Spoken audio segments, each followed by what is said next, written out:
नमस्कार मु आपणकर प्रिय साथी कंदर्प बेहेरा आमर जागृति यूट्यूब चैनल को आपण मानकु स्वागत करुछि। हाँ, कवि बसंत मुदुली एक कविर ना गोटे ऋतुर ना। कवि बसंत मुदुली जीवितावस्था अनेक गुड़ी कविता लिखि सारा ओडिशा रे बेस चहल पकाइथिले, किंतु से सड़क दुर्घटन बहु वर्ष पूर्वर आरपारिकी चली जाइथिले मध्य तांकर कविता एबे भी बंची। कवि बसंत मुदुली मध्य एबे भी बंची। हाँ, आज तांकर केतोटी कविता मु आवृत्ति करुछि। आपण मानकु निश्चित भाव में भल लागिबो, यह निसंदेह कहा जाई पारे। कविंक भाषा रे जेते गुड़ी अच्छी कुढ़ई दियो मो छाती रे, जेते प्रेम अच्छी अजाड़ी दियो ए माटी रे। बास मोर कहिबार एतिकी कहिबा पई मु आसीथिली पंचकु तरबर रे। जाउछि मंथर गति रे तम समस्तंकु संभाषण जणई मोर निर्दिष्ट स्थान को सतर कवि निजर मृत्यु को मध्य जानी पारिथिले। सेइथि पई तो आज से चिर अमर होई रहिछंती कवि बसंत मुदुली। एबे कवि बसंत मुदुली एक कविता पाठ करुछि। कविंकर विभोर बसंत कविता संकलन रु ई कविताटी मु संग्रह करिछि। काहेकि ना कविंकर कविता मते बहुत भल लगे। तांकर कविता मते बहुत आकृष्ट करे। कवितार शीर्षक एवं तुमे। कवितार स्रष्टा स्वर्गत कवि बसंत मुदुली। वर्षा हेले मने पड़े पिलादिन चुनाखिया कथा। वर्षा हेले मने पड़े पिलादिन चुनाखिया कथा। दुख हेले गुणी हुए बहुदिन भूलिथिबा गाँर ममता। दुख हेले गुणी हुए बहुदिन भूलिथिबा गाँर ममता। सबु कथारे नथाटिए थाए बोली आकस्मिक मने हुए अपारगता। दासत्वर चकबंदी जमिजमा निथर क्लिबता।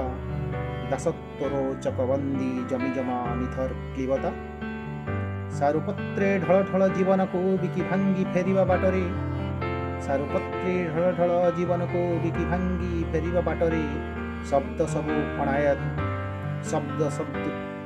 अनायत अनाकार हजाइबा पाइबार हिसाब खातारे। रूप सबु रूपतोर पुणी दृश्य सबु दृश्यांतर। पुणी दृश्य सबु दृश्यांतर। एवं तुमे केउ एक काल जाई सभ्यतार ताम्रपत्र मु तार खदित अक्षर। सभ्यतार ताम्रपत्र मु तार खदित अक्षर। कवि बसंत मुदुली कवितार मु जणे रसग्राही पाठक। दीर्घ 30 वर्ष है मु तांकर प्रत्येक कविता पढ़ी आसुछि एवं कविता को बुझुछि। सतरे कवि थिले जणे विप्लवी कवि। समाज रे घटी जाउथबा घटनावली को से उपस्थापित करंती तांकर कविता रे। केतेबेले कविता लिखंती तो केतेबेले ओपेरा रे अभिनेता साजंती। ओपेरा रे डुएट अभिनेता भाव में बेस ख्याति अर्जन करथिले बसंत मुदुली। पुणी हिंदी शिक्षक भाव में तांकर जीवन बितेइथिले। हेले अकाल रे झरी पड़िले खूब कम समय मध्यरे। एबे तांकर आउ एक कविता कवि बसंत मुदुलींकर कविता संकलन बसंत वर्णमालारू संगृहित। से आरपारिकी चली जिबा परे तांकर बसंत वर्णमाला प्रकाश पाए।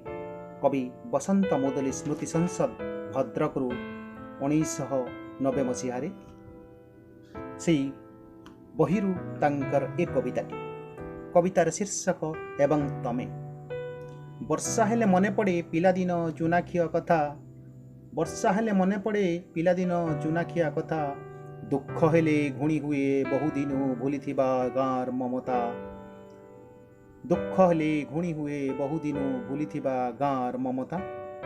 सबु कथारे नथाटिए थाए बोली आकस्मिक मने हुए अपारगता।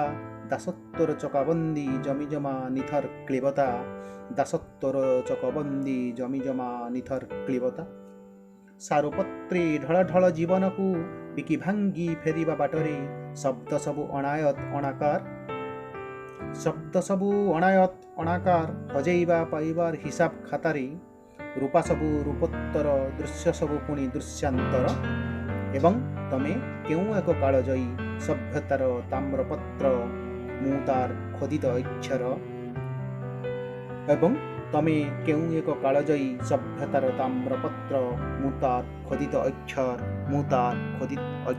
କବି ବସନ୍ତ ମୁଦୁଲିଙ୍କ ପରିବାର ସହ ମୋର ଘନିଷ୍ଠ ସମ୍ପର୍କ ନହେଲେ ଆଜି ମୁଁ କବି ବସନ୍ତ ମୁଦୁଲିଙ୍କ କବିତା ପଢ଼ି ଏତେ ଗୁଡ଼ିଏ କଥା ଜାଣିପାରିନଥାନ୍ତି। ସତରେ କବି ବସନ୍ତ ମୁଦୁଲି ପାଇଁ ହିଁ ଆଜି ମୁଁ କବିଟିଏ ହୋଇଛି। ତାଙ୍କର କବିତା ପଢ଼ି ମୁଁ ଉତ୍ସାହିତ ହୋଇଛି।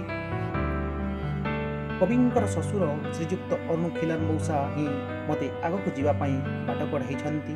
ତାଙ୍କ ପାଇଁ ଆଜି 30 ବର୍ଷ ହେଲା ମୁଁ ଓଡ଼ିଆ ସାହିତ୍ୟରେ ପାଦ ଦେଇଛି।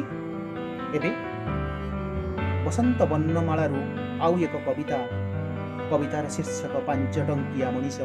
କବିତାର ସ୍ରଷ୍ଟା ସ୍ୱର୍ଗତ କବି ବସନ୍ତ ମୁଦୁଲି। ବୋମାଟିଏ ଲୋଡ଼ା ଶବ୍ଦରେ ଚୁମାଟିଏ ଲୋଡ଼ା ଓଠରେ ବୋମାଟିଏ ଲୋଡ଼ା ଶବ୍ଦରେ ଚୁମାଟିଏ ଲୋଡ଼ା ଓଠରେ ବୋମା ଫୁଟେଇବୁ ତ ରାସ୍ତାକୁ ଯା ଚୁମା ଖାଇବୁ ତ ବେଶ୍ୟାପଡ଼ାକୁ ଯା ଚୁମା ଖାଇବୁ ତ ବେଶ୍ୟାପଡ଼ାକୁ ଯା ବେଶ୍ୟା ଓଠର ସ୍ପର୍ଶରେ ଥରହର ଆମ ସାମାଜିକତା ବେଶ୍ୟା ଓଠର ସ୍ପର୍ଶରେ ଥରହର ଆମ ସାମାଜିକତା ପାଗଳ ବୋମାର ଭୟାନକତାରେ ଥରହର ଆମ ସଭ୍ୟତା ବେଶ୍ୟା ସହ 5 ମିନିଟ୍ ବୋମା ସହ 15 ମିନିଟ୍ ସବୁ ଶେଷ ସବୁ ଦିପଟ ଦାସର କାରସାଦି ଛାଇ ଆଲୁଅର ଖେଳ ପାଗଳ ଘୋଡ଼ାର ହେସ୍ରା ରବ ଭିତରେ ଯୁଦ୍ଧ